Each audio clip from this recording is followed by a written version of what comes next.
Now, Reverend Meeks asked me to come this morning and speak about black history. He knows that one of the things that I deeply enjoy and appreciate doing is talking about the dilemmas of black folk in America.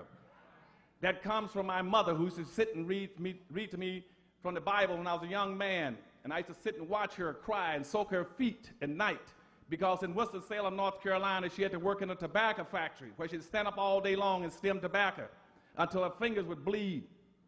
She would come home and soak them. And I would sit there and cry with her. And I would say, one day, I want to be like Samson out of the Bible and go back and fight for black folk to correct these kind of conditions for black folk in the land. So there won't be any more black mothers suffering like my mother suffered. And so what I did, I tried my best after being in politics, in all levels of politics for a number of years, being in the White House with President Carter, being over education for the state of Florida, being the black first assistant secretary in the United States Department of Commerce, and being over a board of governors, chairman for a board of governors. I said I must bring all my intelligence and experience to bear to see if I can solve some of these problems for black people in this country. And so the first thing I did, I wrote a book called Black Labor, White Wealth, to define the problems for black folk in America like it's never been defined before. It ain't about all this stuff about personalities. It's about what are the conditions that precipitated black folk getting into this dilemma.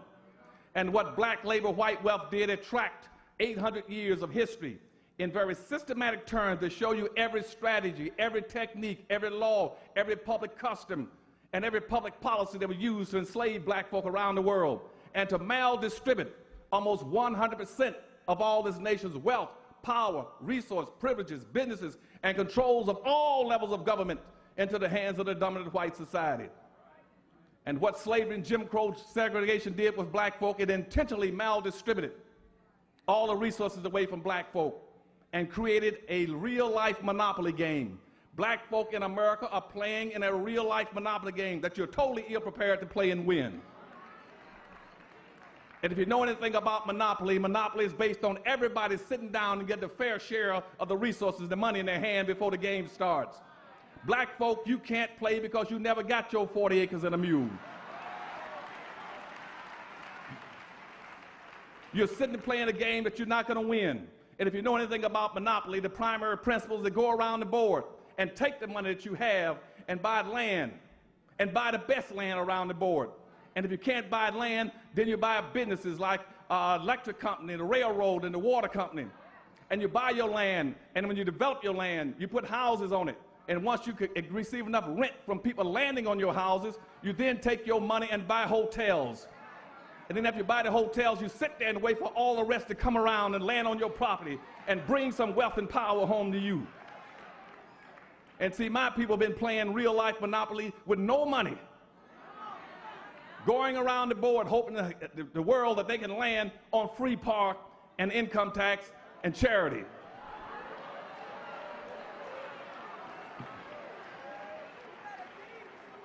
And when you play that kind of a game in real-life monopoly, sooner or later you're going to land on the wrong property.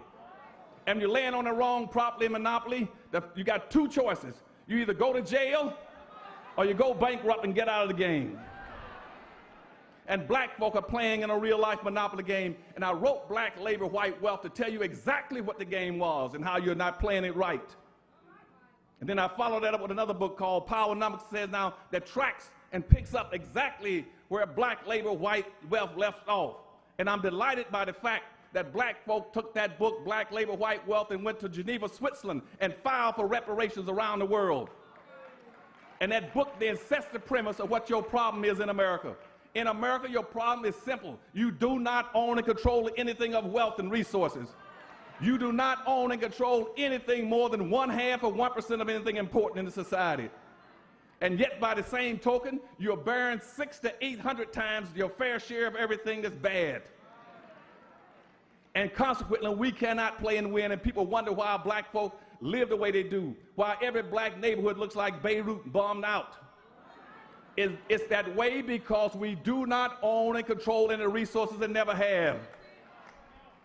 And so in Powernomics, I said, if you're going to play the game, here's a book that I've systematically analyzed all the conditions around the world with all of my experiences, not only in government and in education, but also as a safety and survival engineer for the Marine Corps, where I had to try to deal with our prisoners coming out of POW camps. Here's how you play the game and win. Empowernomics, the national plan to empower black folk. That book and all those books are going to be in the rear room and for you to purchase this morning. But most importantly, the third book that I wrote was called Dirty Little Secrets About Black History, Black Heroes, and Other Troublemakers. And I've written 2 of those books. And the purpose of those books are to tell you that you are special people, very special people as black folk. That absolutely nothing has happened in the last 400 or 500 years that black folk did not either directly or involved in or indirectly did not cause. You were the engines that drove civilizations around the world for 300 years. You as black folk are not guests in America. You are not guests on this earth. You walk on sacred ground paid for by the blood, sweat, and tears and suffering and sacrificing of millions of black people. They paid for you to walk on this earth with your head high and to be proud. All the blacks who shine shoes and wash clothes and wash dishes and pick cotton, you all deserve to have a better condition on this earth. And Dirty Little Secrets tell you why you're special people. And later on in my discourse this morning, I'm going to point out the 3 things I'm going to talk about. First is the state of black America presently. Second thing is how we got into our dilemma. The third thing to tell you that you are not only special people on this earth, but you've always had a special relationship with God that no other people have ever had. And all of that is embedded in the one thing that you keep running away from, and that is your blackness. Your blackness is power. The most powerful thing on this earth is your blackness. And you got to understand by the time I finish today what power in blackness there is. And unfortunately, we've never used it. We've been too much like the biblical scriptures in Matthew 26 that talks about 14 through 30 about the 10 talents and the 3 slaves. And we have tended to be like that third slave. When you had a master in the Bible that took and gave wealth and talents to 3 slaves, and he went off traveling in a distant land, and when he came back and asked for a report on what they'd done with the money, the talents that he'd given them, the first 2 told the master, here's what I got now. I've invested what you gave me. I invested the talents and the gifts that you gave me, and I have multiplied it. I've doubled what you gave me. The third one, when he asked him, what did you do with the money I gave you and the resources and talents and the gifts? He said, I didn't do anything with them. I buried it because I was scared to use what I had, the gifts and the talents that you've given me. That reminds me like of black folk that I don't want you to be like that anymore. To hide the talents and the gifts that you've been given. And the master said to the third slave, get away from me. And what I'm going to do, I'm going to take away all the talents and gifts that I've given you. And I'm going to give them to everybody else except you. And then I'm going to cast you into the darkness, into blackness. And so that all I want to hear from the future from you is suffering and crying and pain. And that's what has happened to us in many respects as black folk. We've given up the specialness that we have as black folk in our black power, the power of our blackness and our special relationship that we had with God. And consequently, we are in a dilemma. And contrary to what anybody on earth tells you, I don't care whether it comes out of a black mouth or a white mouth, anybody on this earth that tells you that black folk are progressing is lying to you. In proportional and comparative terms, black folk are exactly where they were in 1860 on the eve of the Civil War. You have not moved not one iota in 140 years. You were on the bottom in 1860, you're still on the bottom. You're still outside and underneath our system, our economic structure. I don't care whether they're boom periods or bust periods. I don't know whether they're good times or depression or recession. You're outside and underneath. Consequently, when whites catch colds, you're going to catch pneumonia. You're not a part of the system. And right now, as I said, in 1860, as an example, at that time, you had approximately 287,000 black people that were free. That was in quasi-freedom. They weren't really free, they were quasi-free. They were not enslaved. The other 4.5 million blacks were still on plantations and in slavery. And those 287,000 black folk had successfully acquired one half of 1% of this nation's wealth in 1860 on the eve of the Civil War. I don't even picking cotton or having their own little businesses or waiting on tables. They had acquired one half of 1% of this nation's wealth. And here we are, 140 years later, when you're supposedly free and gone through a civil rights movement, you still only own and control one half of 1% of this nation's wealth. You have not moved one iota in acquiring the most significant and the most important thing in our society. It is not civil rights. It is not integration that's going to give you equality and equal opportunity. It is what you own and control that makes a difference in your society. If you own and control nothing, you'll get nothing. There is no equal opportunity without having the equal amount of resources and power and wealth to be able to carry it out. And black folk at that time, as I said, had one half of 1%. Also in 1860, as an example to show you have not progressed. At that time, I check around in all the books that I've read all these years, almost 99% of all the black people in America were working at that time in some capacity, making money, wealth, power, income, businesses, and personal comfort for whites. And now I look around the society 140 years later in all of America, and still 98% of all black people in America are still working either in white corporations or some level of government or working for other people, making money, wealth, and personal comfort for them. Only 2% of all the black people in America work in their own communities and their own businesses for their own people. The rest are still trying to be working in levels of government, federal, state, city, school teachers, and working for someone else. We only got 2% that can call themselves independent. Also, I looked to see what was happening in 1860 versus today. I looked at all the prisons across the country documented in research. In Savannah, Georgia, in Atlanta, Georgia, in Boston, Pittsburgh, Philadelphia, Washington, D.C. I looked at the prison rolls. Even though you only had 287,000 black folk who were free, black people made up over 51% of the prisoners in 1860. Even though only 287,000 were free, the other 4.5 million still locked in slavery, you still made up 51% of the prisoners. Here you are today, 140 years later, as happy as you want to be, but yet still, 51% of the prisoners in the United States are still black. You talk about at that time, all those blacks who were out of slave, most of them couldn't even get jobs because of high unemployment. Because nobody wanted it. They were either unemployed or underemployed. I look around across America, and now everybody on TV is talking about the possibility of losing jobs with the coming recession or depression. It's not going to impact black folk that much because you've always been unemployed and underemployed.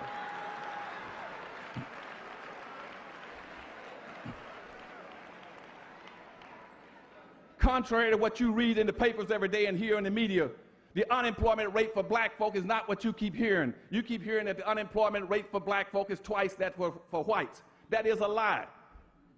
That's one of the biggest tales ever been told. Unemployment rates in this country are decided based on two factors. One, are people who are actively in the market searching for jobs, and two, those who are receiving unemployment compensation.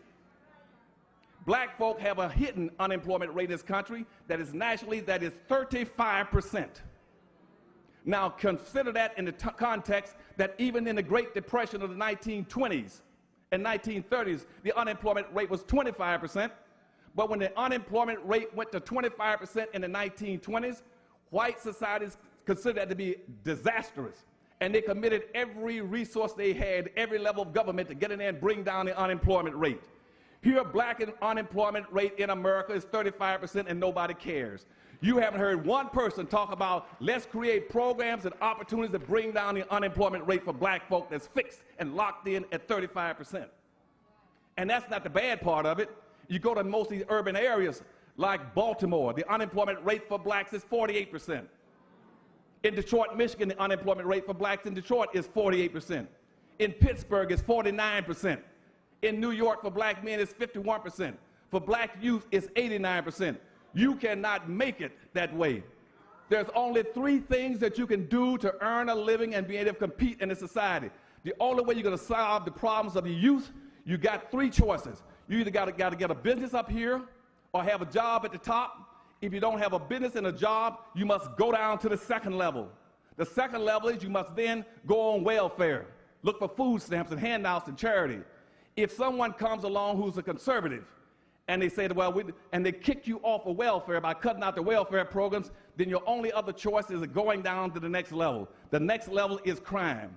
You must go through either working a job and having a business, going on welfare, or going into the criminal roles. You must do a combination, elaboration, or sophistication of those three things to survive.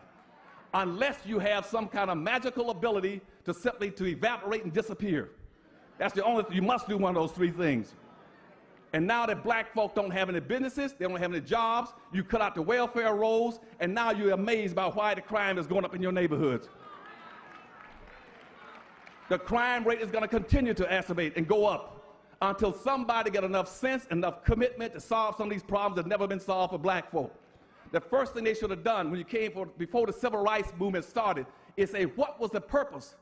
What was the purpose of slavery and Jim Crow segregation in the first place? Nobody's asked that and tried to resolve it. It did not happen by accident. Slavery and Jim Crow segregation did not happen by accident. It was intentionally inflicted on black folk. It was intentionally inflicted for purposes. And what was the purpose? To maldistribute all the resources and business and money and wealth into the hands of the larger dominant society. Now, how in the world can you keep talking about equality and equal opportunity when you haven't corrected it? You don't own and control anything, so what are you correcting? How are you going to have equal opportunity? You got an equal opportunity to go down and buy a Mercedes or Bentley right now. If you don't have the money in your pocket, you go no place. And so consequently, we haven't resolved it. We're still stuck at that point. And we have not solved any of the problems. And we have not solved them because, again, we've not focused on the primary problems that we have in our society, which is how do you deal with a black people who are becoming a permanent underclass.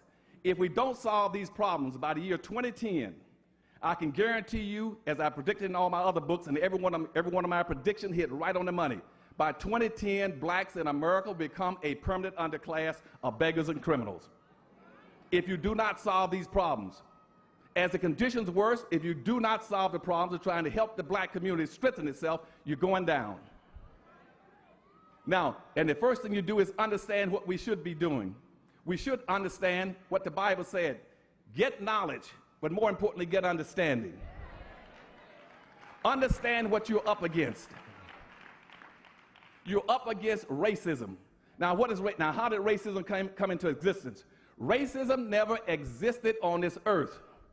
It never existed on this earth until the 1500s. You never had racism on the earth. Racism came into existence when 9 European nations, when Arab Middle Easterners and some Asians all of a sudden decided that they want to enrich themselves by building colonies in the newly discovered world, which was the Americas. South America, North America, and Latin America. They got into a contest. In the 1400s, Europe was decimated. It was being devastated by poverty, disease, famine, and crime. And Europe wanted to lift itself. And they found out that way back in 1442, when the Pope had been given by Henry the Navigator, given 16 slaves, and they'd used those slaves in the Catholic Church, very productively in the Catholic Church. So by 1488, Pope Innocent put out a public edict, says if you want to enrich yourself and move up, get yourself some slaves out of Africa. And so then all those European countries said that we can lift ourselves off the back of Africa and African resources and African black labor. And so then all the European nations got into a contest, what you all call a race to develop South America, North America, and Central America. That's when the race started. And everybody was taking blacks out of Africa for about $15 to $20 a head and selling them in this country for about a 1,500% profit margin, for about $325 each. And they began to enrich themselves. And so racism started. Slavery did not create racism. Racism created slavery. And as we move through it, and slavery and racism are economic issues. They have, and I want to disabuse you of any misconceptions. It has nothing in the world to do. Racism has nothing in the world to do with getting along with people. It has nothing in the world to do with bias, bigotry, hatred, or discrimination, or prejudice. Those things have nothing to do with racism. Racism is a competitive relationship between groups of people that are competing to own and control resources and wealth and power.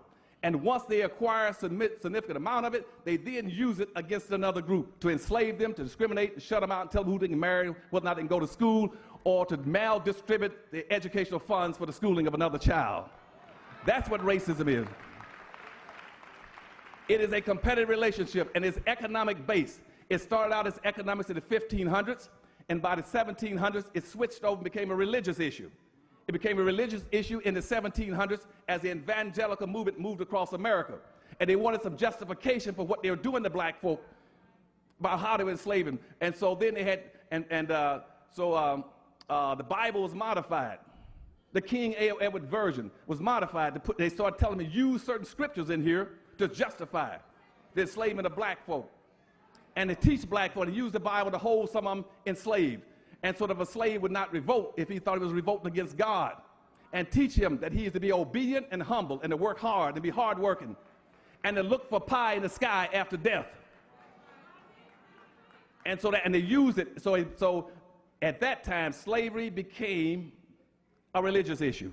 And it stayed a religious issue all the way up until about 1859, 1 year before the Civil War, 2 years before the Civil War broke out. At that time, Charles Darwin wrote a book, a relative scripture he calls The Survival of the Fittest, and the survival of the species. And what he did in there, he drew some lineages saying if an elephant is bigger than a mouse, and a mouse is bigger than an amoeba, there's a vertical line between a tree and grass, and the highest is always superior to the lowest. And in doing that analysis, he says that since whites now, as a result of slavery, whites have acquired almost 100% ownership of everything, then obviously they are superior to black folk, the slave who owns nothing. And at that point in 1859, the issue changed then. From an economic or religious issue, it became a biological issue. And then after that point on, up until the present time, they started putting on your driver's license, on your birth certificate, what race you belong to. And at that time, see, the dominant society had acquired almost 99%, or not 100%, control of everything. And so the dominant society was on a mountain, and black folk were in the ditch. The dominant society had received everything and controlled everything, the black person in the ditch. So what they did then, they took the word race, R-A-C-E. They took the word race, they cut the E off the end of it, and they stuck on a suffix. The suffix is ISM. ISM is a suffix that means maintain the prevailing conditions. Let nothing change. And they stuck ISM on. That's what racism is. Racism means that now that whites own and control everything and blacks own nothing, keep it that way. And that prevailed all the way up through the Civil Rights Movement in 1960, which means that anybody who accepts the racist philosophies, it's not about who's superior, it's about who owns and controls. Therefore, the philosophy is be conservative. Let nothing move from white hands to black hands. That is racism. Let nothing move from white hands to black hands. So consequently, the dominant society developed these philosophies that say, I'm opposed to reparation, I'm opposed to affirmative action, I'm opposed to set-asides and preferential treatment for black folk, because that would put them in a position to get resources and ownership and control. That's what racism. So racism is anything that will keep black folk from changing those conditions, from getting out of that ditch. That's the issue. That issue has remained constant. That's the same issue that you're going to run into now, whether you're talking about getting money from a bank or whether you're talking about the Obama campaign. The issue in the Obama campaign has nothing to do with Obama's qualifications.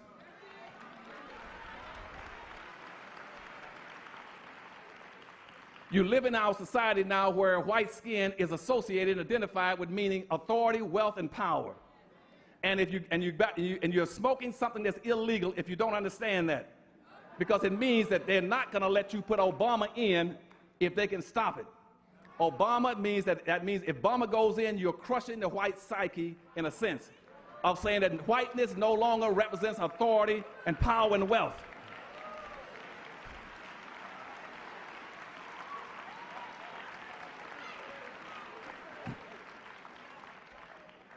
And the other greatest fear they have is that if he gets in at that point, if he gets in, that means that in our country, symbolically, that the family that lives in the White House is known as the first family. Do you think in your wildest dream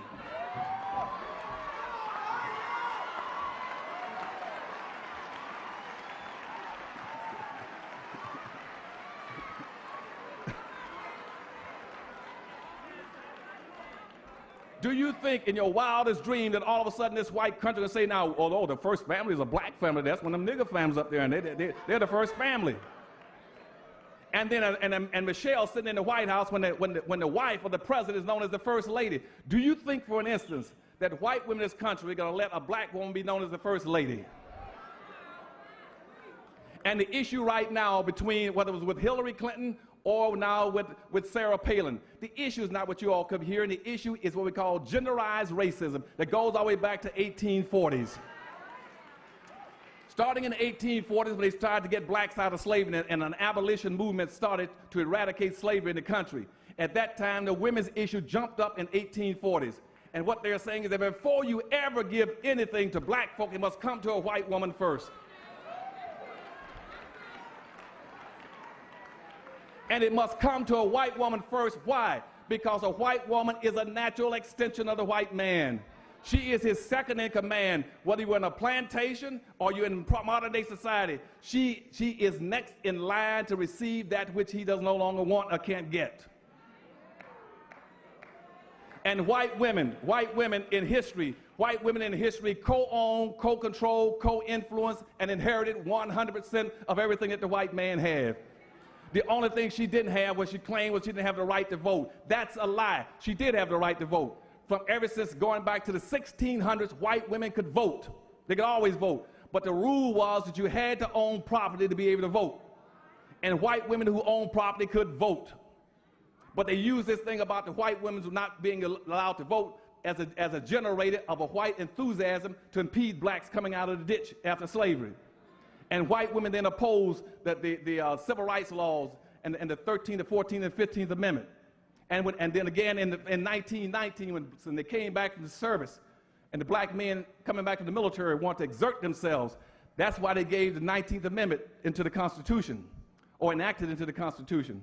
Because white women said, if you give us the right to vote, we'll help you protect yourselves against any uprising by blacks who are coming back from the returning soldiers, or from the Urban League that was just created, or the NAACP. So white women got the right to vote in 1919. But black women didn't get the right to vote until the 1960s. She was not included in that. And now the issue right now is that with Obama, is that they're going to find anything. That's why you see all these white women flocking around Hillary, then leaving Hillary and running over to McCain. That's to say that we will find anybody before we put a black man in the power.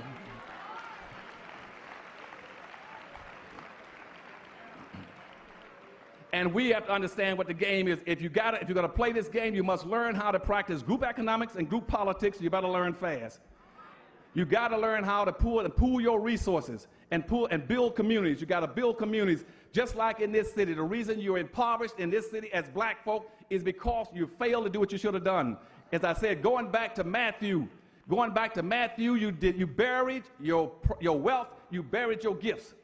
And consequently, like those other slaves got everything that went right past them in the Bible, in the parable, they went right past you in this life, in this society. That's why the Asians got an Asian town, a Chinatown. You got a Greek town, a Pole town, a Hockey town, Cork town, a little Cambodia, a little Hialeah, a little Havana. But you can't find a black town in America any place.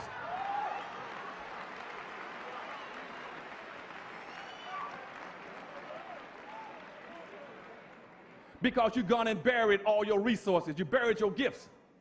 And I keep telling black folk, you are special people. You had a special relationship with God.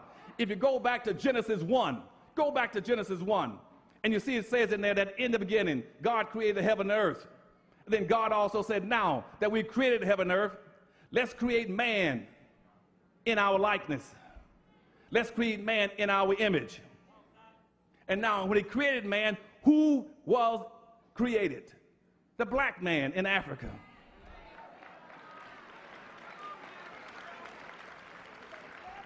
Now, there are people who say, well, Dr. Anderson, now, wait a minute. When they said they're going to create man in their image and their likeness, they weren't talking about skin. Yes, they were.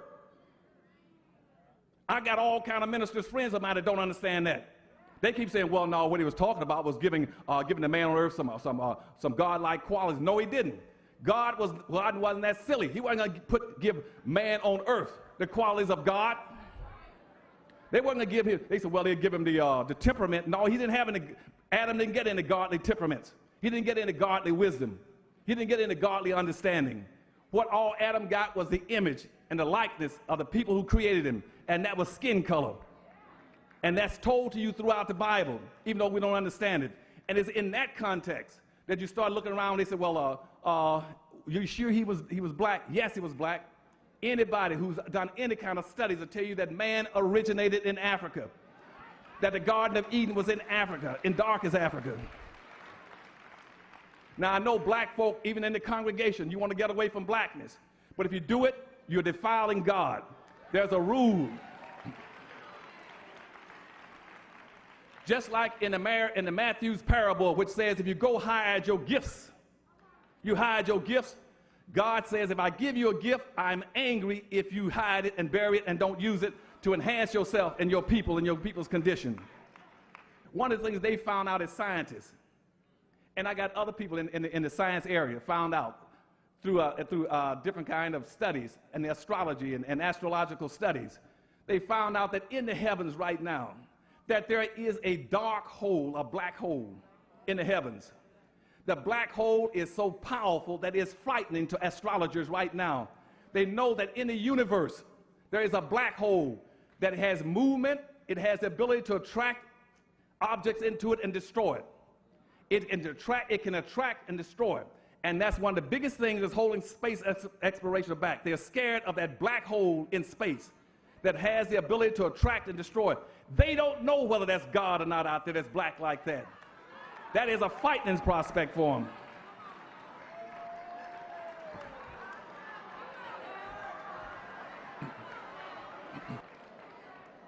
them. We also got scientists that have all of a sudden discovered now that there's a cloth. They've created a cloth called black cloth that is so powerful that it can attract light into it.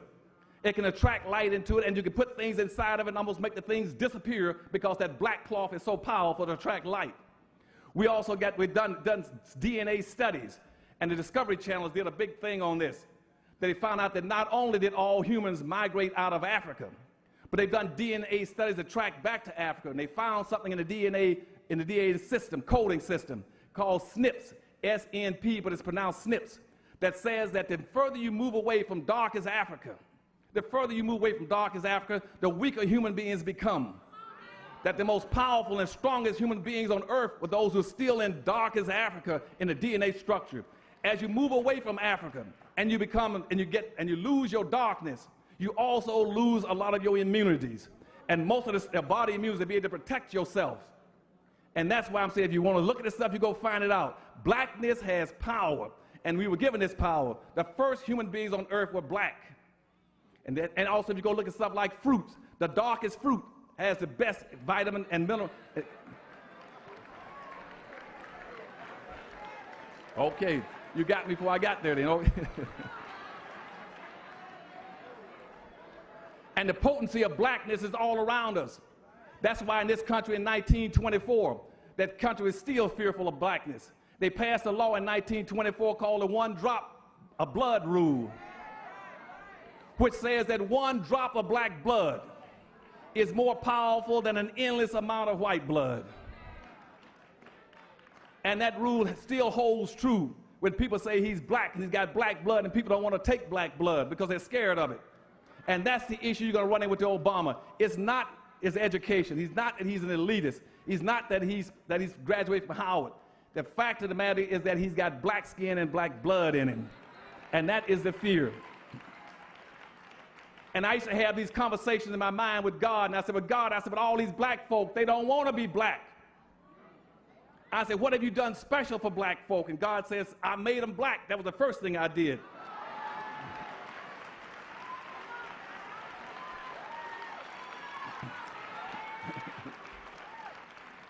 I said, but God, you don't understand these black folks. I mean, you made them black, but they don't see that as being positive. But look, God, they don't even like the hair.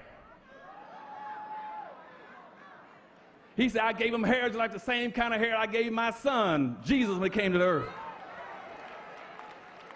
I created Jesus in my image, and I sent him to the earth, and he had the same skin and the same hair that you said your people don't like on the earth.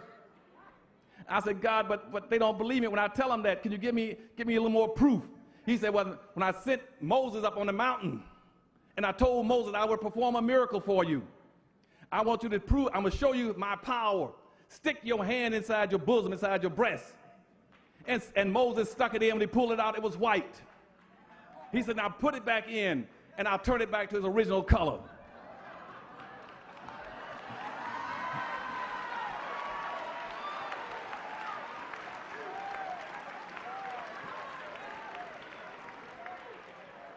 I mean, you don't have to have more than a third grade education to figure out what skin color he was.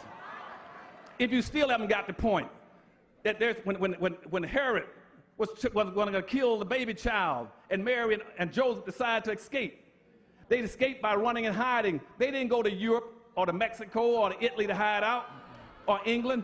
They ran off to darkest Africa to hide out. Now, if Joseph and Mary not have the right color or complexion, there's no way they could have hid in darkest Africa.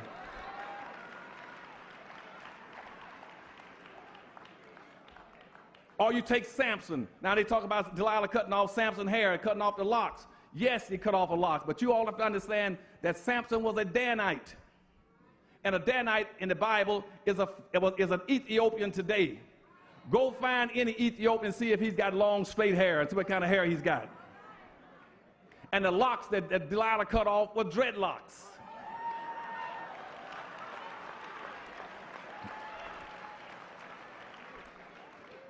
There is power. There is power in your blackness. And what we've done, we have ignored the powers of our blackness. God gave us gifts that we should be using. That's why you are supposed to be some of the strongest people on earth.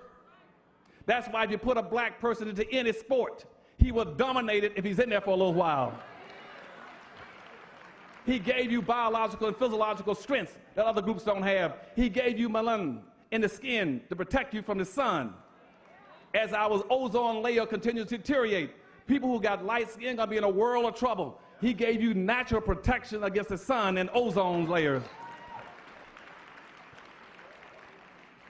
You got protection in terms, he gave you the gift. He gave you the gift of music. Nobody on earth can produce music like black folk. You have a natural genius for community music. You, in the whole world, for hundreds and hundreds of years, have been listening to and playing black music. You created everything from Dixieland to swing, to boogie woogie, to rhythm and blues, to bop, to gospel, to rap. All that came out of the black lexicon and the black experience. You have a genius for creating music, but you've never created an industry around where you can control it as wealth and power for your own people. Black people were given a gift from God for natural talent for dance. Nobody on earth can outdance a black person if he wants to dance. A typical black baby at 12 to 13 months and over can pick up rhythm and start doing the boogaloo for you. Those are natural gifts that God gave you as talents and skills that we've been burying, just like in Matthew, hiding from our blackness. God gave you all kind of talents. He says, go forth and use my gifts to protect yourself and your own people. And instead what we've done, we've abandoned it. We run around talking about anything other than blackness. We don't even want to be black. If I go up to a black person and say, what are you? Are you black? No, I'm not black. I'm a Gemini.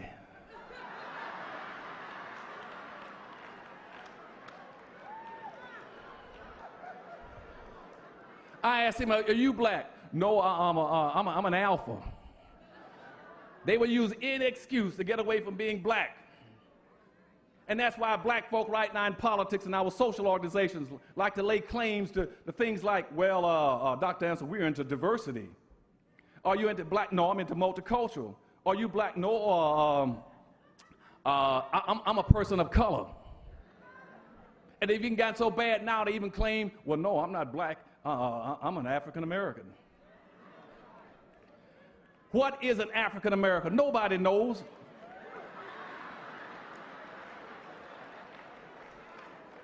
We are the silliest people on earth.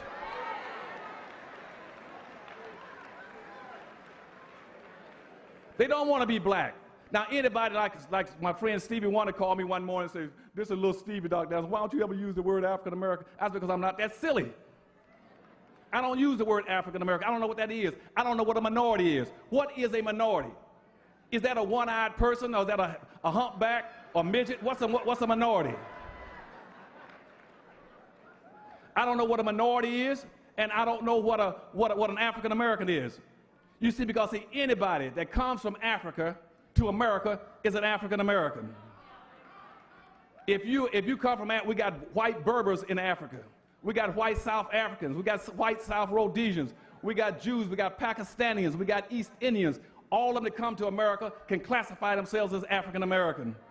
As a matter of fact, we had one Pakistani that came to America, and he wanted to went to the University of Maryland and wanted to get a Banneker scholarship that was set aside for blacks. They wouldn't give him the scholarship.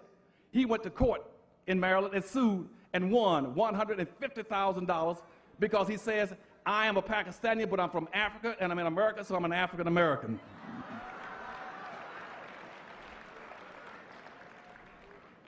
And my people have not learned yet to get wisdom, as the Bible says, not only get wisdom, but get understanding. We don't understand the issues. You cannot go into a marketplace or into a political arena in a very broad, ambiguous term and win. You got to go in specifically focused on what you are and your people. We are the only people that won't do that. Women will go into the marketplace, they'll talk about women's issues or women's rights. Gays will go into the marketplace and talk about gay rights. Hispanics will talk about Hispanic rights. Indians talk about Indians' rights. Veterans talk about veterans' rights. Senior citizens talk about senior citizens' rights. You go into black folks and what are you talking about? I'm talking about civil rights. Who in the world is civil? Talk about your own people.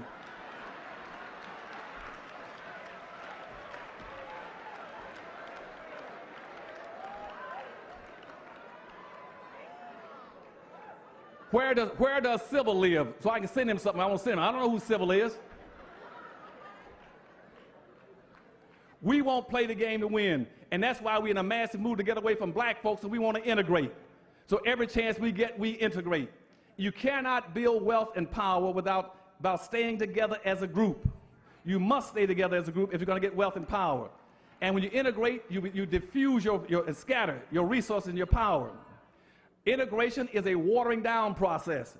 And that's why we've been losing. We gave away our gifts and talents when you integrated. Black people had more before the integration process started than they got today. Integration was like going to, and I'm not talking about separation now, and I'm not talking about segregation. I don't want you all to get confused on those issues now. The issue should never be whether you want integration or segregation. That's not the question. They only ask that question to black people. They don't ask Indians or Asians or Jews, do y'all want integration or segregation? They only ask black folk that. I had a white person ask me down in Tallahassee, Florida once, well, Dr. Anderson, you're confusing us. You keep talking, we hear Martin Luther King talking about integration and Malcolm X talking about segregation. Which end of the stick do you all want? I don't want either end of the stick. I want black folk to be able to come together any place they want on that stick and pool their resources in the best interest of their own people. Integration and segregation is not the issue. The issue is coming together and uniting and pooling your resources. So integration then is like going out to the airport. You go out to the airport, and before you can go into the airport terminal, you got to turn around, you got to go through a security check. And when you go to the security, you got to take everything out of your wallet, out of your pockets. You got to take off your jacket, your shoes, your hat, your coat, your computer, your keys, your watch, your wallet, and put it all in a tray. And so it can pass through the inspection. And then you got to walk through semi-nude through a chain so they can inspect you to make sure to make sure that you're perfectly safe. And when you get to the other side, that's what's been happening to black folk. When black folk decided to integrate it, they took everything they owned and put it on that tray. They put their black colleges on there, their black schools. They put their black communities. They put their black history. They put their black music. They put their black baseball teams, their black football teams. They put their black leadership. They put their black heritage and their blackness in a tray and send it through the screen so they can integrate. But when they got to the other side would not let them go back and pick up what they just put into the tray. And now black people inside the airport terminal, half nude, half naked with nothing, trying to see if you're going to survive in our society. You don't own and control anything. The few things you had before integration, you gave them up. You don't have communities anymore. We're the only people in America that do not have one single solitary community. All we got are neighborhoods. A neighborhood is where you eat and sleep. The Holiday Inn is a neighborhood. A community is where you store your wealth, your power, your history, your culture, and you work as a unit. In Chicago, you got to find an area where you can build a black community. You got to build this community where you can go and spend all your money with your own people.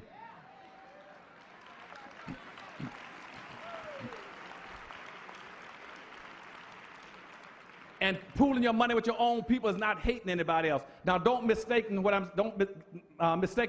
hear what I'm saying. I don't want you to hate anybody. Don't go out hating whites, Asians, Arabs, anybody else. I can't hate any whites because half my family was white. I got Indians in my family. I'm not against anybody else. It's just that I'm for black folk. Being for black folk doesn't mean I'm against anybody else.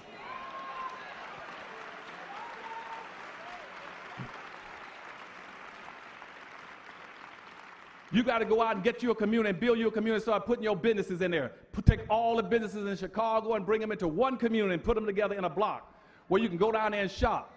You cannot make it in business by setting up a store on different sides of the town. Nobody's going to get in their car and drive 200 miles to your store on the west, then turn around and drive another 100 miles to somebody else's store on the east. You got to put them all in one neighborhood where blacks can go shop and get everything they want, get all the things they need in one spot. You understand what I'm saying? You got to come together. And what we are doing is that we, as black folk, don't understand that. We keep trying to set up a business here and there. If you don't have a community, then you don't have what? You don't have a customer base.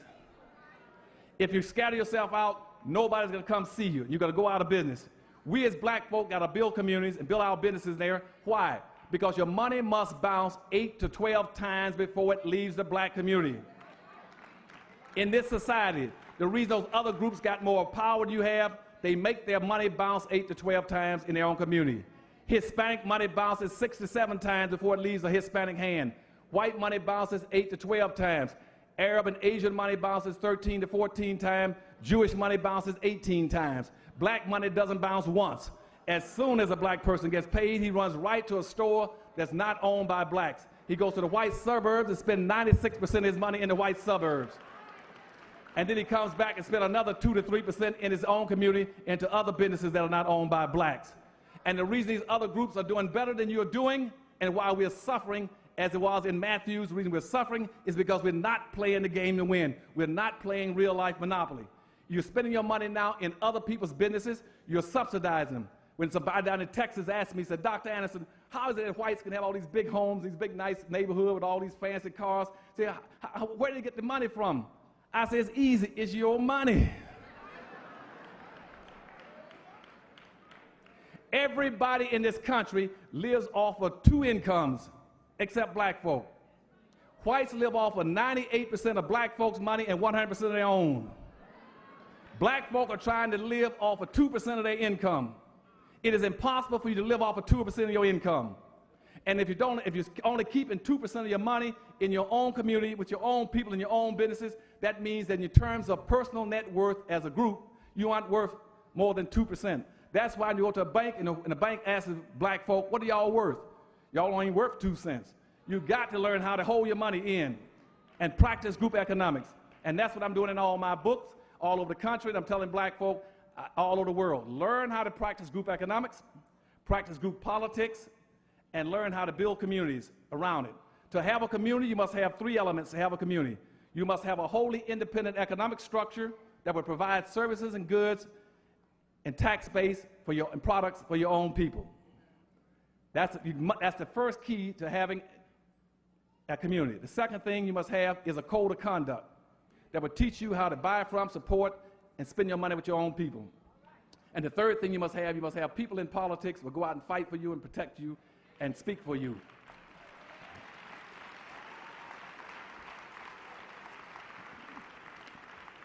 We don't have those things, so we're suffering. And what I'm telling black folk around the world is that the game is almost over for us. We're playing real-life Monopoly and we're losing. As we go into this recession, this depression, if you don't get your act together, we're not going to come out. We're going to be an underclass by 2010, and by 2015, they're projected that maybe 50% of all the black people on the earth might turn around and disappear. And we're losing approximately 287,000 black people dying every month in Africa for the lack of food, water, and medicine. In this country, you're talking about Katrina, and everybody's worried about Katrina in New Orleans. You got Katrinas all over America that you're not recognizing. The Pew Foundation, charitable foundation, came out in January and ranked top cities in the United States, the worst cities. And the 10 worst cities in the United States are cities where blacks are the majority population. Detroit is the worst of all. They're the most dangerous places to live. They all look like Beirut bombed out Iraq. And we live like animals because we won't play real-life Monopoly to win. We won't learn how to pool our resources. We're scared of our own blackness. The genius and the talents that God has given us is our blackness. We run away from ourselves. We try to integrate. We try to be everything other than black. But black is power. Black is the most powerful thing on this earth. You got the potential to be powerful people if you unite and pool your resources. I know most of you are not going to do it. You're not going to do it in conclusion because of this. There was a little story I'll tell about. A guy was living out in a rural area, and he was a very religious man. And a flood came, and the dam broke. And his neighbor came to him and said, the dam is broken. The waters are coming. You got to get out of the valley. You got to get out fast.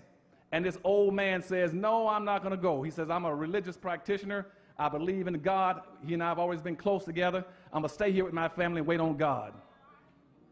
Later that night, the waters arose up to the second floor, and he took his family to the second floor. At that time, he prayed to God and said, God, I've been praying all night, but I haven't heard from you. Please come save me and my family.